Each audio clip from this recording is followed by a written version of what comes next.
से आप कुछ कहना चाहते हैं जी। अगर आप उनकी बात समझ पाए हो? नहीं, हम तो खैर नहीं समझ पाए। हमारी तो समझ में एक ही बात आई है। देखिए दुबे साहब, मैं एक बात बता दूं, आप एक पॉलिटिकल पार्टी से बिलोंग करते हैं। पूरी दुनिया जानती है कि गलती उसी से होती है जो काम करता है, निकम्मों से गलतियां नहीं होती।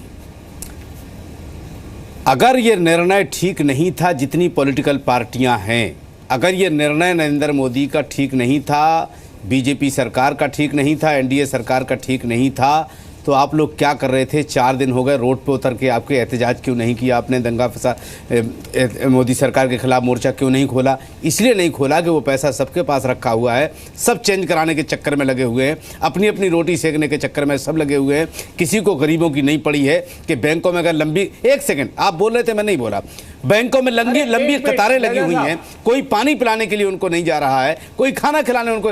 एक निर्णय अच्छा आया है कि ब्लैक मनी, जो करोड़ों रुपया जिनके घरों में दबा पड़ा है, वो लोग भूखों मर रहे हैं, अगर उनको एक सामान लाइन में लाकर के खड़ा करने का अगर बीजेपी ने कोशिश की है, तो मैं समझता हूं इसमें किसी को एतराज नहीं होना चाहिए। और उन्होंने एक बात जो कल परसों कही है गोवा में कि 50 दिन थोड़ा बर्दाश्त कर लीजिए, मैं समझता हूँ कोई बहुत बड़ी बात नहीं है। जब 70 साल बर्दाश्त किए तो 50 महीने बर्दाश्त, 50 दिन बर्दाश्त करने में, जब उन्होंने ये कहा कि 50 दिन में सब कुछ अच्छा हो जाएगा, अगर हम गलत हैं तो हमें बीच चौराहे पर खड़े होकर के जो सजा चाहे हिंदुस्तान की पब्लिक दे दे। इतना साहस होना चाहिए किसी को बोलने के लिए। खाली लाइन में लग के नोट बदलने से तमाशा नहीं होता। वहां मीडिया कहां से आई जहां आपका नेता खड़ा हुआ था? कैसे मीडिया वहां पहुंच गई?